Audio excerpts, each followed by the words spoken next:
Hello, I'm Reverend Dr. Michael Kaminski, Metaphysician at Spirit Quest Academy. Today, we'll look at creating crystal grids, part 2 of this online class. We are learning that crystal grids, when infused with intention, can be powerful allies for an intended goal. By placing the stones in a geometric shape, we enhance the crystal grid and direct it toward our intention list of goals.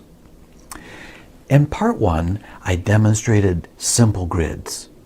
In this second video module, I'll show how to create crystal grids with more elaborate stones for more elaborate goals.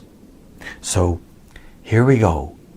Let's have fun with crystal grids. So this is my Angel Energy Grid, specifically Archangel Grid. Now, my intention with this grid is to call on Archangel Michael for guidance in my life regarding the points I wrote on my list and placed under the center stone. Now, Archangel Michael, he speaks through me often in the crystal reading sessions I provide for my clients. But also, we're good buddies. He speaks to me in my personal life. I call on him often to be with me and give me guidance. So again, my intention in this grid is to bring in his guidance and all the archangels. And I'll explain that as I go through the stones in the grid. Starting with this blue Celestite. This is a beautiful piece. And the blue Celestite provides access to the angelic realms. It also helps relay higher messages received while I'm meditating on this grid and with this grid. Now, I have 4 pieces of apophyllite. And apophyllite is a beautiful clear stone, and it grows, in this case, in clusters. It is a very angelic energy.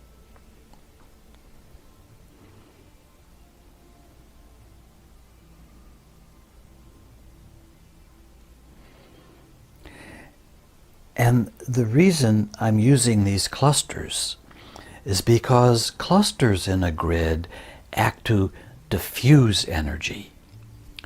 So I want to bring the core energy of the archangels in through the center stone. And these clusters of angelic energy will represent other angels lower than the archangels, coming in, diffusing, doing the daily work, the daily chores, the spiritual cleanup. So the more angelic energy flowing through this grid, the better. So, Archangel Michael and his legions. Now, the other thing about the apophyllite is I use this gem to create a conscious connection between the physical and the spiritual realm, as it resonates attunement with my body to the higher dimensional life forms. Now, I'll tune into this a few times a day and listen to the energy communication by meditating with the grid that I've built here. Now the wands, you'll see 4 wands. These 2 are diamantia. It's a very hard crystal, very clear, very powerful. as are these quartz crystals. They're actually very close. These particular quartz wands I chose for the 4 points. Now, these will assist in picking up the energies and messages coming through the blue celestite and Archangel Michael, and will amplify and channel these messages into my realm, where I can absorb and enact the guidance I receive. I have the points facing out, because as I imbue the grid with my intention, those intentions go up to the heavens, the cosmos, the galaxies, the angelic realm, and their messages come back down through and radiate out the grid into my realm. So this grid, I see it as energetically beautiful and very powerful, with its 8 points surrounding the centerpiece. In this grid, I've created a powerful chakra meditation using these colored cones. They have a nice flat bottom, which makes them wonderful to stand in the grid or use on a person's body, be it your own or a person you're doing some chakra work with. And each stone relates to first, second, third, fourth, fifth, sixth, seventh chakra. And the importance here is the color of the stone aligns with the basic colors of the 7 main chakras in our energy system. Red is the first root chakra, orange the second sacral chakra, yellow the third chakra, green the fourth, the heart chakra, and third is solar plexus, fourth is heart, and then the fifth is blue. This is at the throat chakra. The sixth is more of an indigo. That's the third eye, the pineal gland. And then the seventh is the chakra just above the top of your head. That's a clear, or we can call it white, or it can be a violet color. So depending on the gemstone you would select. I have clear crystal points pointing in at each chakra, bringing the energies in from each side to the system. And the grid is surrounded with a rope of blue lapis. Now, when the boundary is in a square shape, indicate, or can, why I use it that way, is it makes a protective boundary. So I want my chakras being protected while I work on them, while I open each one, do a reading, do a clearing work, spin it up, and then readjust, set it where it's comfortable, and go through each one. Now, this grid, I will meditate with this at least once or twice a day. And in that meditation, usually one, sometimes more than one of the chakras will come up, and I'll work in that particular area. So the intention is for all, but in the daily meditations, you might find yourself drawn to maybe the heart chakra, you'll work there. And later tonight, you might be at the second chakra and work there. And so on as your meditations and the days go on. Now remember, we set these up, we create our grid, and we leave it in place for the longer the better. I would say for the 7 chakras, at least 7 days. But why not 21 days? You could do multiples of 7 here. 21 days would be 3 weeks. 28 days would be 4 weeks. An excellent 28-day cycle. You could set this up on the new moon and work through the chakras to the full moon, gaining information, and from the full moon, as the cycle wanes down to the next new moon, you could work with the information that has come into you and do the work necessary on changing up how you are operating in your chakra system. Okay, this is a variation on the chakra grid I showed previously using the cone-shaped gems. I'm using the same basic chakra colors and using these flat stones. I call them palm stones. They're great in your pocket or use in your hand. And again, they lay very nice on your body. So if you're laying down in a recliner or in your bed, you can place stones that are like this on your body and not have them roll off. In that second chakra, the sacral chakra, I'm using a piece of tangerine quartz, which gives us the orange color. And the quartz can bring in so much powerful, clear energy that I'm using that as an accent point in this particular grid, because the intention of working through my chakra system, I have some specific things to work on in the second chakra area. The red first chakra, root chakra. The orange second chakra, sacral. The yellow is third chakra, solar plexus. The green, heart chakra, fourth. The blue is throat chakra, fifth.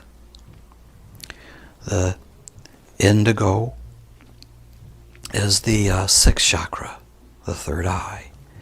And the clear is the seventh chakra, just above the top of your head. Once again, I'm using crystal points to accent energy coming in.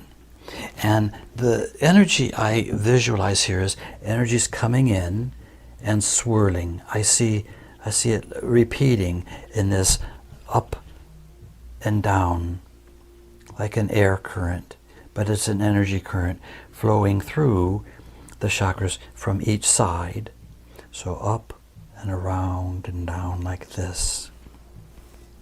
Again, I'm using the blue lapis rope, and I have it in the square shape to provide a safe boundary.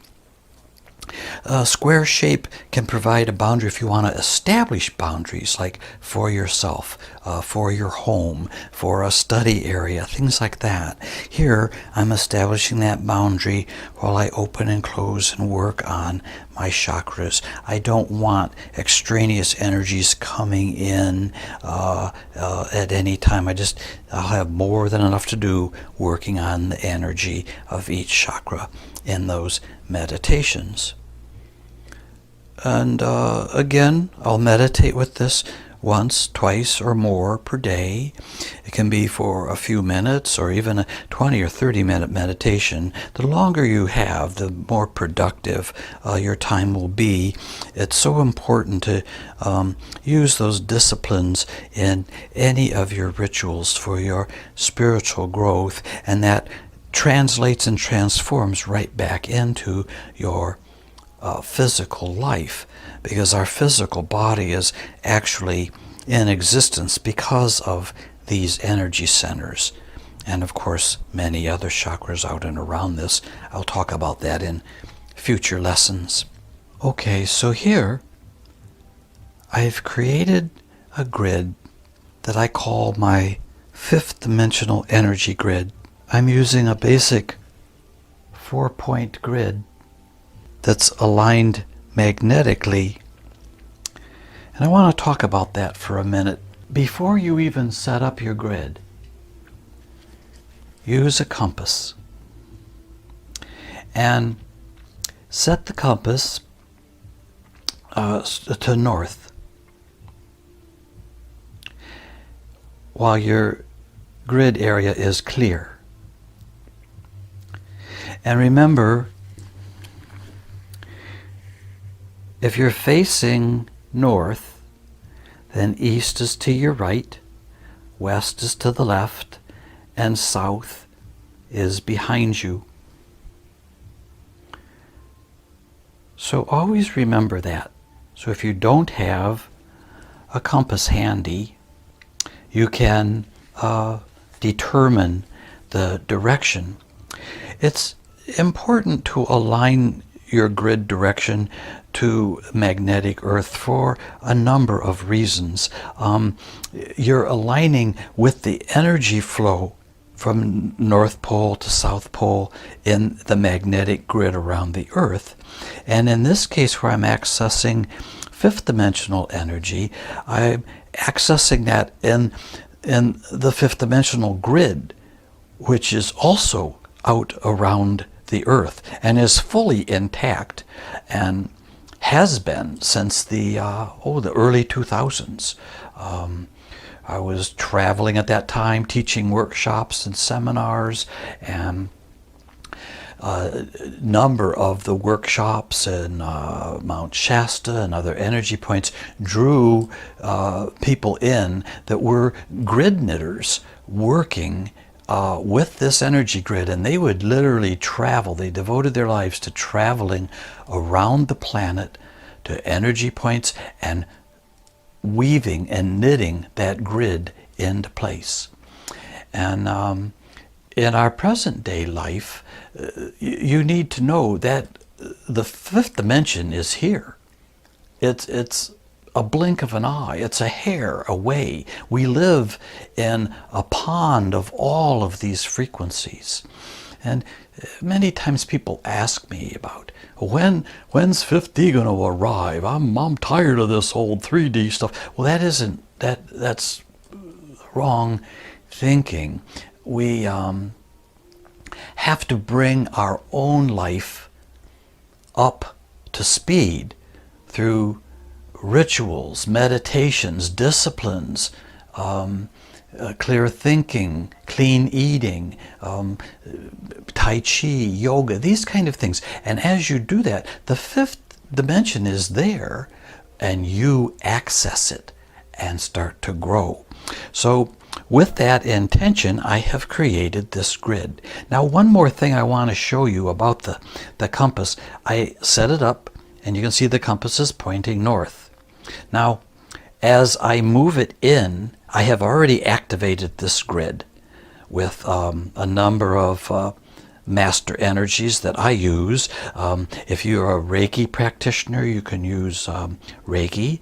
If you're level 1, 2, or 3, very, very powerful, very clean, light energy coming in there. You can also activate the grid just with your intention. Ask Archangel Michael to help you, or Saint Germain to help you. So depending on whatever your level is, this is somewhat of an advanced grid. You could experiment with, create, and play. But now I want to show you the compass out away from the grid. As I move it in and around, you'll actually see the energy vortex in the grid make the compass start to spin. If I bring it here to the back, oh, I don't know if you can see it. See, it will point in the whole different direction. It's off to northwest, and I'm going out of the camera range. If I come over here, it's even more so northwest. If I come to this side, you'll see it's coming back to north over here. And as I bring it around the front, it's swinging over to northeast. So what that is showing you with the magnetic needle is there is a swirling energy. And there's a number of ways when you activate your center stone. You can point to that with your crystal and touch each stone as you go around your grid, kind of knitting, weaving that grid together. I also use a technique, it's a little more advanced, where I'll go around the stones. So always start in the center and go around the first ring, which are all pieces of citrine, and they're basically pointing in and out from the center stone, and then tie in the 4 magnetic directional points. So you have east, north, west, and south. These are also citrine. These 2 are rutiled with gold rutile in them. Now, as I do this, I'm very visual in my metaphysical work and in my life, and I actually see the energy swirling from the outside to the inside, going up, up, up, as though it's a upward facing cone or a tree, and that is the energy swirling about and concentrating up from the center. And remember that energy is going up to the heavens and coming back down. It's a communication, just like we are in our bodies. Our bodies are very much an antenna. All right, so I'll put the compass aside, and it really demonstrates the power going on in a grid. Now, by using the magnetic corners, I've grounded the grid into the earth, into Mother Earth Gaia. And this is very necessary in a grid bringing in 5th dimensional energy, because it needs to be stable to hold those higher 5D frequencies that I'm accessing through this grid. So the 5th dimensional energy can be very revitalizing, very rejuvenating to our souls, and through that to our body, mind, spirit complex, which our energy bodies are quite dynamic. All right? So as we walk the ascension path and access these energies, we can use them creatively in our day-to-day lives as inspiration in our work, our career, our family, and our personal efforts. And you'll access just what you need as you ascend the frequencies in your body and your life through the disciplines, meditation, yoga, tai chi, clean eating, things like this. You will be able to absorb and communicate, deal with more of the 5th dimensional energies, and even energies beyond that, as you start to master your spiritual path. And the spiritual path has to be hand and foot with the physical path. We're in these bodies to learn our lessons, to create our life, what we want to accomplish, and then set about doing that with the intention that you put in any of these grids that I've demonstrated. Now, another reason I'm using the citrine in this particular grid, these are my intentions, but you can use these also. The citrine is very, very powerful at cleansing my aura, balancing my male and female energies, and coordinating my chakra system with my etheric layers. Now I'm speaking to the four-body energy system. I've addressed that in some of the earlier video lessons. You can access those from my website or on my YouTube channel. Would be great. Matter of fact, subscribe there and you will be up as the new videos post. But the four-body energy system is the physical, the emotional, the auric, and the etheric. Now, of course, there's many more layers, but just dealing with those four is plenty as a person begins to awaken in their life. The other reason I'm using the citrine in this fifth dimensional grid is to coordinate my physical body with my spiritual bodies. This then transcends the higher mental layers and the intuitive levels of the mind. Again, I'll be meditating with this crystal grid 1 or 2 or more times a day. If you're working with this kind of energy, you'll want to have these be more involved meditations. A brief check-in, while that's okay, if that's all you have, you'll really find the longer you spend, 15, 20, 30 minutes or more, will be very beneficial. You'll actually feel energies flowing into you, through you, around you, from the vortex that you've created here, the portal that's being created. And I might mention also the boundary is goldstone. It happens to be a man-made stone with ground up bits of gemstone in there, but it has a very high frequency. And again, I'm using this boundary, it's circular, and I'm using that to contain this portal, this vortex. So with my intention, I can go in and out of there through my meditations and access what is coming in there and what is being told. The citrine, of course, always dissipates and transmutes negative energy, and this allows my grid to access these high levels and volumes of 5D energy to work with in many, many ways, guided by the intentions that you put into the grid when you create it. Here, I actually keep my intention list to the side because in the meditations, I'll be making side notes as to what's coming through. Okay, so that's quite an advanced grid for those of you that are practicing and using your grid with devoted intention. Be safe, be creative, have fun with your life creations. Okay, so in these crystal grid examples, I hope I stimulated your creativity to experiment with creating some new crystal grids for your own intentions. Remember, when you infuse your crystal grids with good intentions of love and light, you will get the best results. Okay, that's a wrap for now. I'll see you in my next video soon.